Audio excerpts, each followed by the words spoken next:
निम्नलिखित को पृथक करने के लिए आप किन विधियों को अपनाएं? सोडियम क्लोराइड को जल के विलयन में सोडियम क्लोराइड को जल के विलयन से पृथक करने में आप यहाँ पर वाष्पीकरण विधि का इस्तेमाल होगा। इसमें जल का वाष्पीकरण हो जाएगा, बचेगा सोडियम क्लोराइड और उसको अलग कर देंगे। अमोनियम क्लोराइड को सोडियम क्लोराइड तथा अमोनियम क्लोराइड के मिश्रण से पृथक, अमोनियम क्लोराइड को सोडियम क्लोराइड तथा अमोनियम क्लोराइड के मिश्रण से पृथक करने के लिए हम ऊर्ध्वपातन विधि या प्रक्रिया का इस्तेमाल करें। ऊर्ध्वपातन, इसमें ऊर्ध्वपातन किसका होता है? अमोनियम क्लोराइड का। ये ऊर्ध्वपातित, ये गैस सीधे लिक्विड से और ठोस से गैस में तब्दील हो जाता है और इससे अवस्था परिवर्तन के चलते इसको हम अलग कर पाते हैं, क्योंकि ये ऊर्ध्वपातित हो पाता है। ये तो इसमें वो ऊर्ध्वपातित होने योग्य जो पदार्थ है वो अमोनियम क्लोराइड, इसके लिए हम यहाँ पे ऊर्ध्वपातन प्रक्रिया का इस्तेमाल करते हैं। तो धातु के छोटे टुकड़े को कार के इंजन ऑयल से पृथक करने के लिए हम छानने की प्रक्रिया का इस्तेमाल करते हैं। दही से मक्खन निकालने के लिए हम अपकेंद्रीकरण का इस्तेमाल करते हैं। अपकेंद्र के द्वारा हम दूध से मक्खन को निकालते हैं। अपकेंद्र जो टूल है, यंत्र है, अपकेंद्रीकरण वाला टूल, वह यंत्र वह है मथनी, मिक्सर और भी कई। जल से तेल निकालने के लिए हम कीट पृथक्करण विधि का इस्तेमाल क्या करते हैं कि किसी एक इसमें तेल और जल को एक पृथक्करण कीट में डालेंगे तो क्या होता है, एक इसको छोड़ देंगे तो कुछ देर बाद तेल ऊपर आ जाता है, जल नीचे चला जाता है। घनत्व के डिफरेंसेस, डेंसिटी के अलग अलग भिन्न डेंसिटी या घनत्व होने के चलते ये दोनों अलग अलग हो जाते हैं। और इसमें क्या है, नीचे जो जल आ जाता है हम उसको टोटी के माध्यम से नीचे से हम उसको निकाल लेते हैं और ऊपर जो तेल है, जब जैसे ही नीचे ऊपर वाला तेल जो लेयर है जो नीचे आता है उसको हम वहां पे बंद कर देते हैं, तेल और पानी को अलग कर देते हैं। चाय की पत्ती को पृथक करने के लिए हम छानने की प्रक्रिया का इस्तेमाल करते हैं। और बालू से लोहे की पीनों को पृथक करने के लिए चुंबकीय पृथक्करण विधि का इस्तेमाल करते हैं, क्योंकि लोहा चुंबकीय पदार्थ है तो चुंबक के संपर्क में आने पर वो आकर्षित हो जाएगा और बचेगा बालू। भूसे से गेहूं के दानों को पृथक करने के लिए, भूसे से गेहूं के दानों को पृथक करने के लिए हम विनोइंग द्वारा, मतलब बिनकर भूसे से गेहूं को पृथक करने के लिए हम विनोइंग द्वारा प्रक्रिया का इस्तेमाल करते हैं। विनोइंग प्रक्रिया होती क्या है? विनोइंग में होता क्या है कि हम इस भूसे गेहूं को उशाते हैं, उशाना कहते हैं उसे, कि हम एक हवे एक तरफ हवा चलाते हैं और उसमें एक इंसान, जैसे कि आपको मैं दिखाता हूँ, ये है विनोइंग। इस सूप के माध्यम से हवा के साथ हम इस गेहूं और भूसे को अलग कर पा रहे हैं। और पानी में तैरते हुए महीन मिट्टी के कण को पानी से अलग करने के लिए निथारने की क्रिया, पानी में ये तैरते जो कण हैं पानी के ऊपरी, जल की ऊपरी सतह पर आ जाते हैं, हम उसको निथारने के मतलब उसको धीरे से ऊपर से हटा देते हैं, लेयर को हटाकर उसको फेंक देते हैं, अलग कर देते हैं, तो इससे निथारना करते हैं। पेड़ या पुष्प की पंखुड़ियों को निचोड़ से विभिन्न रंजकों को पृथक करने में, तो इसके लिए हम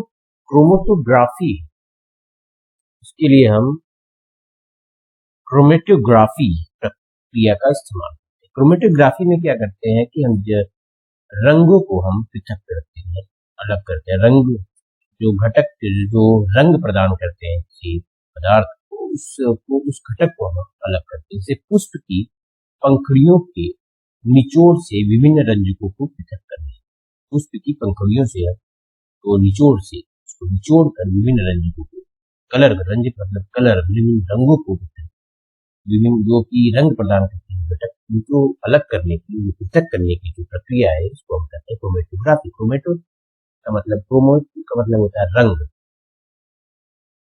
इसमें ग्रीक शब्द क्रोमा का जो अर्थ होता है रंग, इसलिए क्रोमेटोग्राफी प्रक्रिया। यहाँ पे ये आंसर हमने लिख दिया है कि कौन कौन से इनको पृथक करने के लिए, पदार्थों को पृथक करने के लिए कौन कौन सी विधि का हमने इस्तेमाल किया। जैसे पहले सोडियम क्लोराइड को जल से विलयन से पृथक करने के लिए वाष्पीकरण विधि, अमोनियम क्लोराइड को सोडियम क्लोराइड से अमोनियम क्लोराइड से पृथक करने के लिए हम ऊर्ध्वपतन प्रक्रम का इस्तेमाल करते हैं, और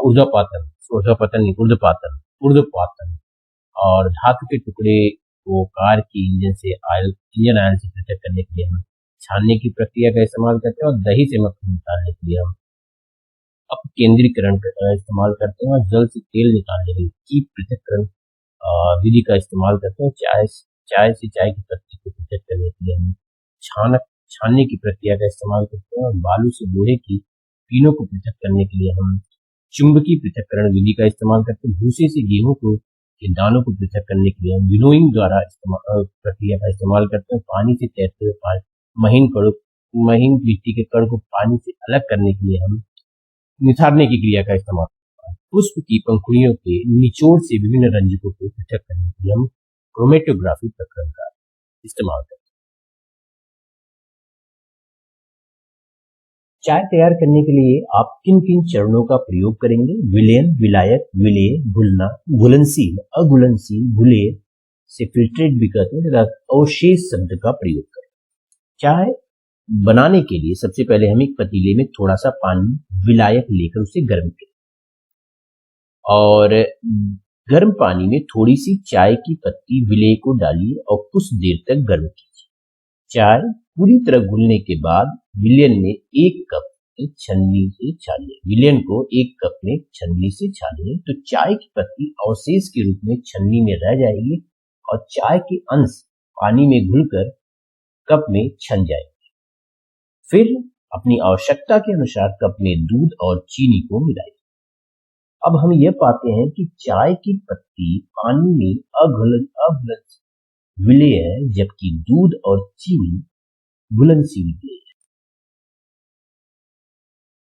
प्रज्ञा ने 3 अलग अलग पदार्थों की घुलनशीलताओं को विभिन्न तापमान पर जांच तथा नीचे दिए गए आंकड़ों को प्राप्त हुए परिणामों को 100 ग्राम जल में विलेय पदार्थ की मात्रा जो संतृप्त विलयन बनाने हेतु पर्याप्त है, निम्नलिखित तालिका में इस तरह से दर्शाया गया है। जैसे पोटेशियम नाइट्रेट को 283 डिग्री सेल्सियस पर, 283 कैल्विन पर, सेल्सियस नहीं है, कैल्विन तापमान पर, 283 कैल्विन तापमान पर पोटेशियम नाइट्रेट का 21 ग्राम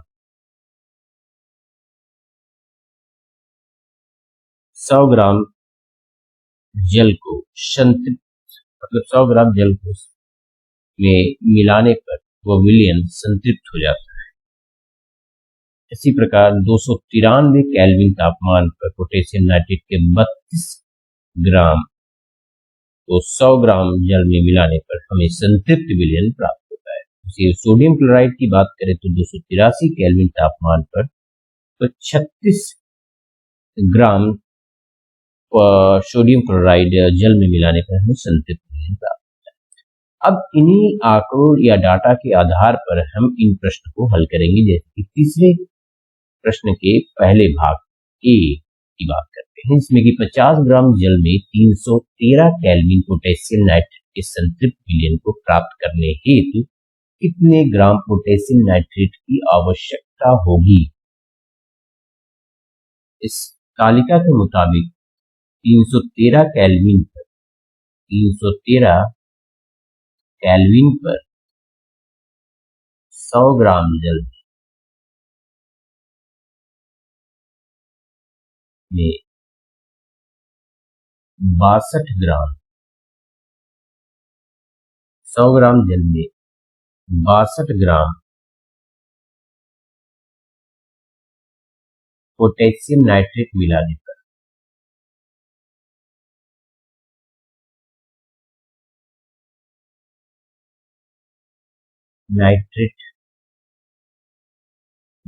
पर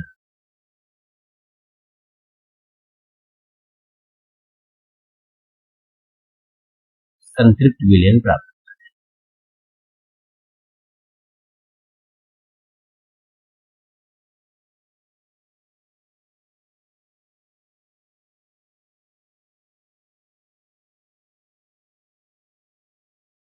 तो इसलिए 50 ग्राम जल में कितना ग्राम, 50 ग्राम जल में कितना ग्राम, 50 ग्राम जल में इसी फिर 50 ग्राम जल में 313 केल्विन पर कितना ग्राम पोटेशियम नाइट्रेट मिलाएं कि विलयन संतृप्त प्राप्त हो। तो ये बराबर होगा 62/100 गुणे 50, 62/100 गुणे 62/100 गुणे 50, ये सॉरी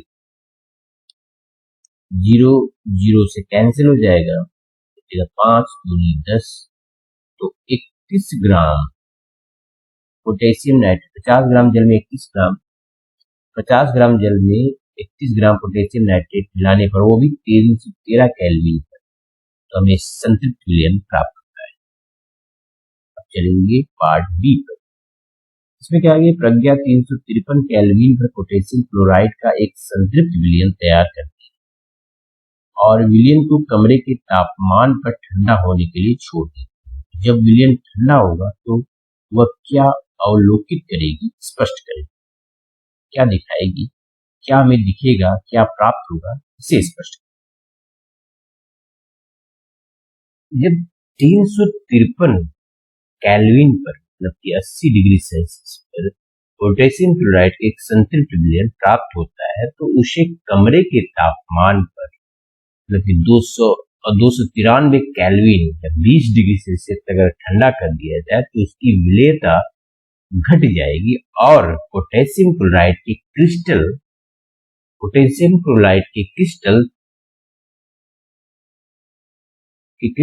पात्र की तली पर इकट्ठा हो जाएंगे। और मतलब कि जब 353 केल्विन पर पोटेशियम क्लोराइड के एक संतृप्त विलयन प्राप्त होता है और उसे हम कमरे के तापमान तक 20 डिग्री सेल्सियस तक ठंडा करते हैं तो उसकी विलेयता, उस विलयन की विलेयता घट जाएगी और पोटेशियम क्लोराइड की क्रिस्टल पात्र की तली पर इकट्ठा हो जाएगी। अब चलेंगे इसी प्रश्न के पार्ट सी पर कि 293 केल्विन पर मतलब कि 20 डिग्री सेल्सियस पर प्रत्येक लवण की घुलनशीलता का परिकलन करें। इस तापमान पर कौन सा लवण सबसे अधिक घुलनशील होगा। मतलब इस तालिका में जो दिए हुए हैं उनको 293 केल्विन पर उनकी घुलनशीलता की जांच करनी है। घुलनशीलता मतलब कि विलयन की विलेयता, प्रत्येक लवण की विलेयता जल में 100 ग्राम जल में प्रत्येक लवण की विलेयता की जांच करनी है। तो पहले शुरू और किस टेम्परेचर पर, 293 केल्विन पर मतलब कि 20 डिग्री सेल्सियस पर। तो 20 डिग्री सेल्सियस पर पोटेशियम नाइट्रेट की विलेयता, पोटेशियम नाइट्रेट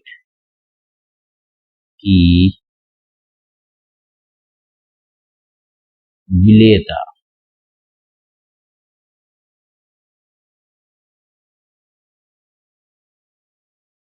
बराबर विलेय का द्रव्यमान बटे विलेन का द्रव्यमान या विलेन की सतह। विलेय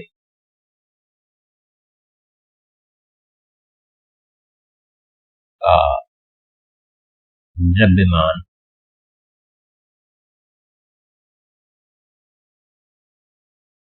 बटे विलयन की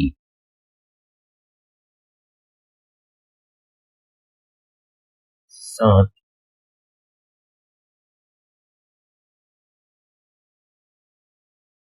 गुणे 100। तो यहां पर विलेय का द्रव्यमान है 293 केल्विन पर पोटेशियम नाइट्रेट के लिए 32 ग्राम और विलयन की संहति है विलेय का द्रव्यमान धन विलायक का द्रव्यमान, मतलब कि विलायक है 100 ग्राम जल धन 32 ग्राम पोटेशियम नाइट्रेट गुणे 100। इसे हल करेंगे तो हमें प्राप्त हुआ यहाँ पर 24.3% लगभग है पोटेशियम नाइट्रेट की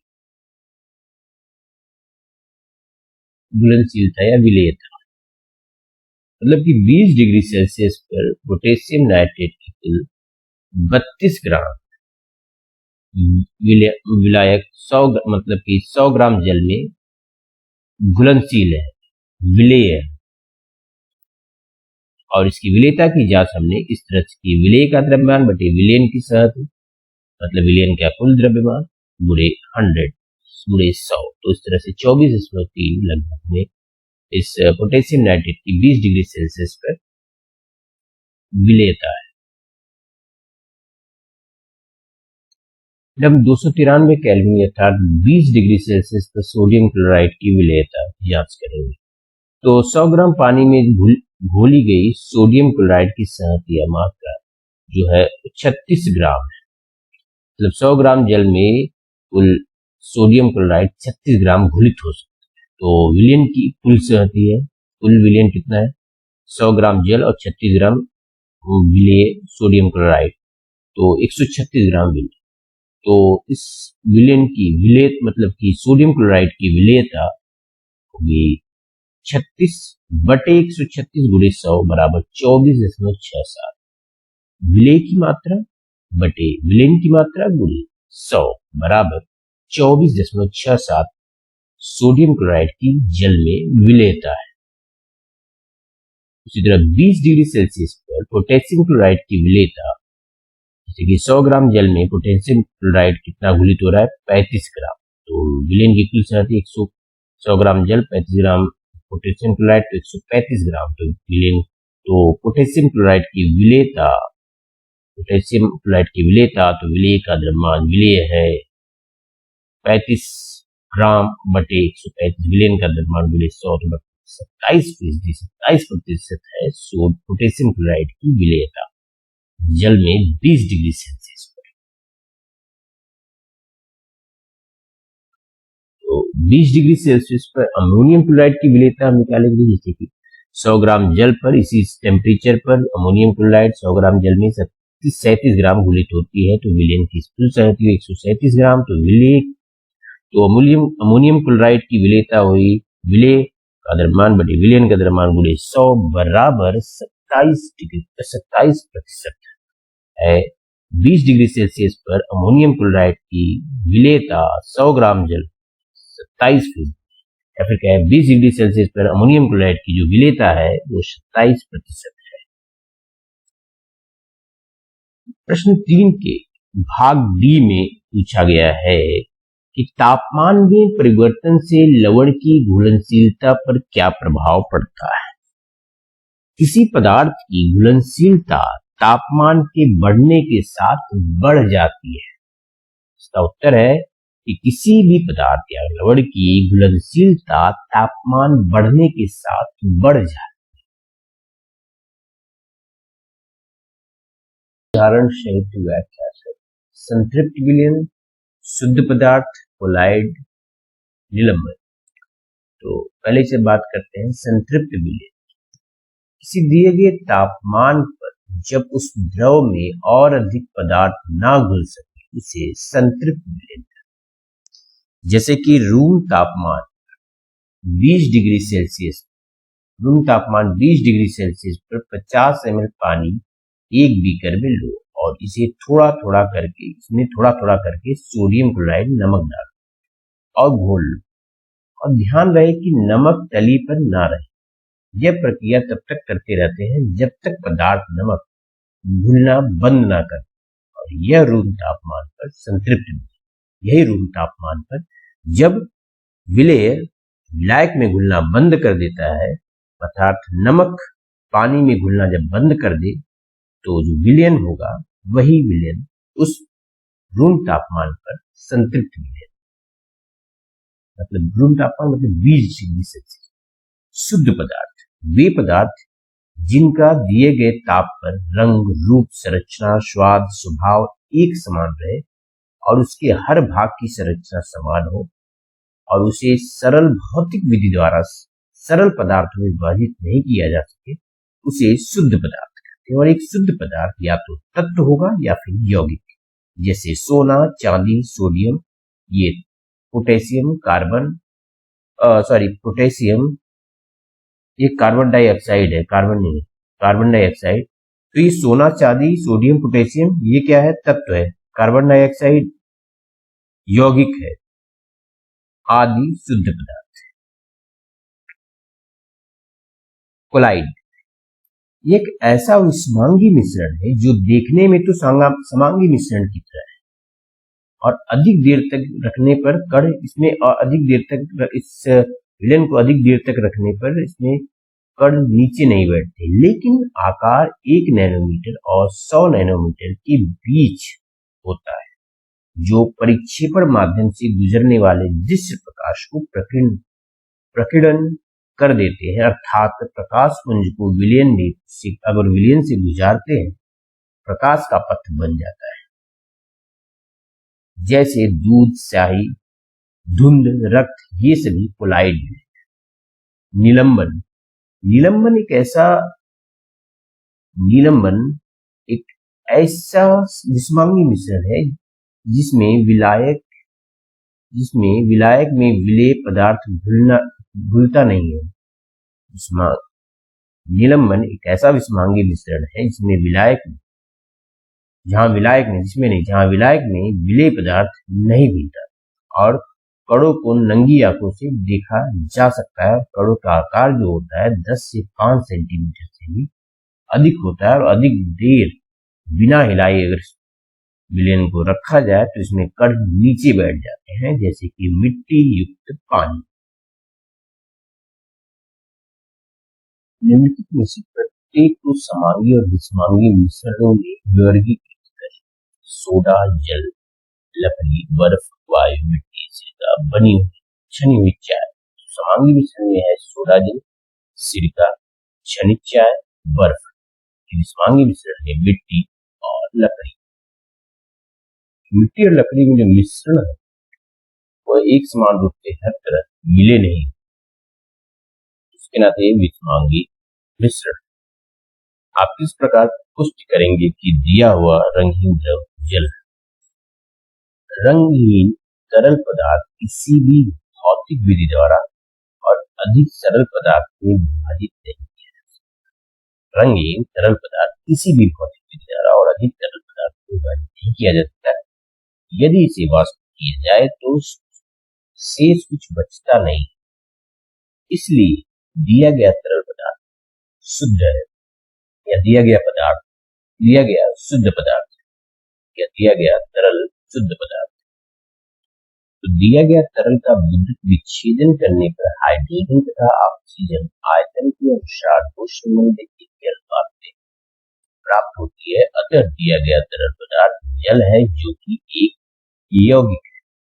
दिया गया तरल वायुमंडल दाब पर उबलने लगता है जो कि शुद्ध जल का क्वथनांक है। अतः दिया गया तरल शुद्ध जल है।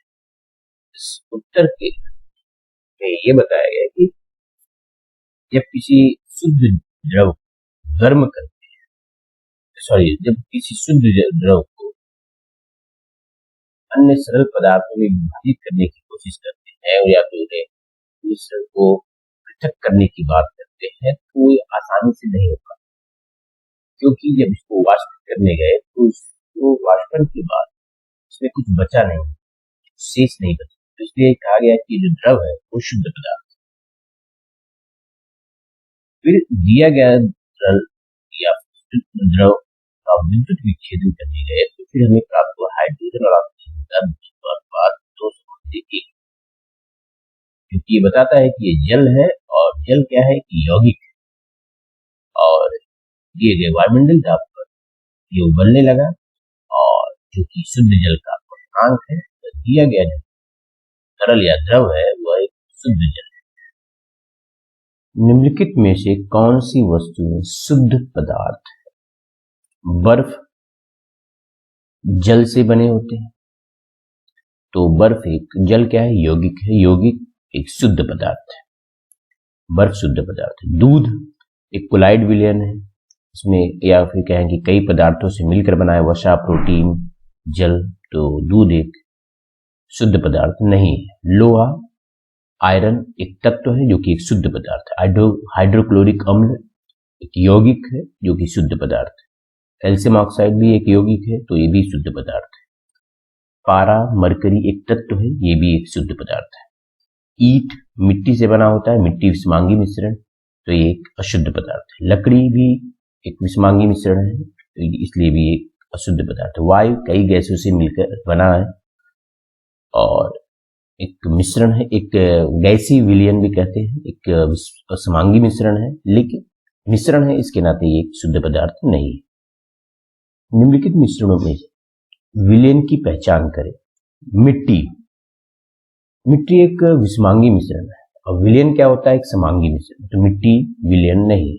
समुद्री जल साफ समुद्री जल की मैं बात कर रहा हूं, तो अगर आप एक जगह से उठाए फिर वही जल को दूसरे समुद्र के दूसरे लोकेशन से आप उठाए, तो दोनों जल को आप देखेंगे तो विभेद नहीं कर पाएंगे, आप अपनी आंखों से भौतिक रूप से इसको नहीं अलग कर पाएंगे। तो एक विलयन उस मतलब कि वो कई पदार्थों से मिलकर बना, तो उस पदार्थों को आप एक सही तरह से घुल गया है, वो एक दूसरे में वो पदार्थ सही तरह से घुल गए हैं, तो अर्थात समुद्री जल एक विलयन है। वायु एक गैसीय विलयन है, क्योंकि इसमें सभी गैस एक समान रूप से घुलित होते हैं। कोयला एक विषमांगी मिश्रण, इसलिए यह एक विलयन नहीं हो सकता। सोडा जल ये भी एक समांगी मिश्रण है, अर्थात विलयन है। निम्नलिखित में से कौन टिनडल प्रभाव को प्रदर्शित? टिनडल प्रभाव, जब हम किसी विलयन से प्रकाश पुंज को गुजारते हैं तो विलयन में एक प्रकाश का पथ नजर आता है। विलयन की किसी मिश्रण से, विलयन की नहीं बात करते हैं, किसी मिश्रण से प्रकाश पुंज को गुजारते हैं तो प्रकाश का एक पथ नजर आता है, और यह पथ निलंबन और कोलाइड विलयन में ही नजर आता है, विलयन में नहीं आता। तो अब इसमें से देखेंगे कौन सा कोलाइड और निलंबन है। तो नमक का जो घोल है ये एक विलयन सॉल्यूशन, और इससे हम टिंडल प्रभाव प्रदर्शित नहीं कर सकते। दूध क्या है? कोलाइड है, तो दूध में टिंडल प्रभाव प्रदर्शित किया जा सकता है। दूध में मिश्रण है और दूध एक कोलाइड मिश्रण विलयन है। कॉपर सल्फेट का विलयन एक विलयन है, समांगी मिश्रण एक विलयन है, और इसलिए इससे भी टिंडल प्रभाव को प्रदर्शित नहीं किया जाता है। स्टार्च विलयन है जो कि एक कोलाइड एक विषमांगी मिश्रण, अतः इससे हम टिंडल प्रभाव को प्रदर्शित कर सकते हैं। मतलब कि दूध और स्टार्च विलयन टिंडल प्रभाव को प्रदर्शित करेंगे। निम्नलिखित को तत्व, यौगिक तथा मिश्रण में वर्गीकृत करें। सोडियम एक तत्व है जिसका सिंबल है Na। मिट्टी मिश्रण है, वो भी विषमांगी मिश्रण। मिट्टी क्या है? मिश्रण।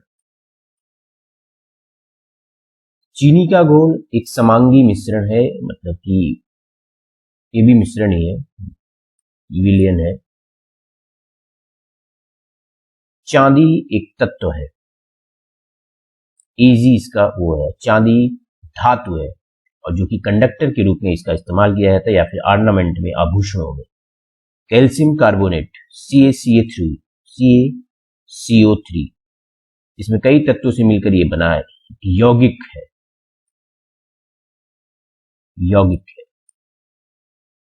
टिन Sn ये धातु की तरह ये भी होते हैं जो कि तत्व है। सिलिकॉन Si ये उपधातु है, सेमीकंडक्टर, जिसका इस्तेमाल हम चिप या फिर इलेक्ट्रॉनिक डिवाइसेस में करते हैं, और ये एक तत्व है, शुद्ध धातु है। शुद्ध उपधातु। कोयला, कोयला एक विषमांगी मिश्रण,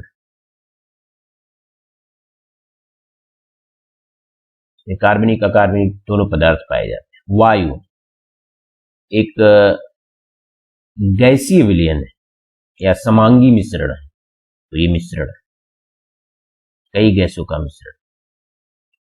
साबुन भी मिश्रण है।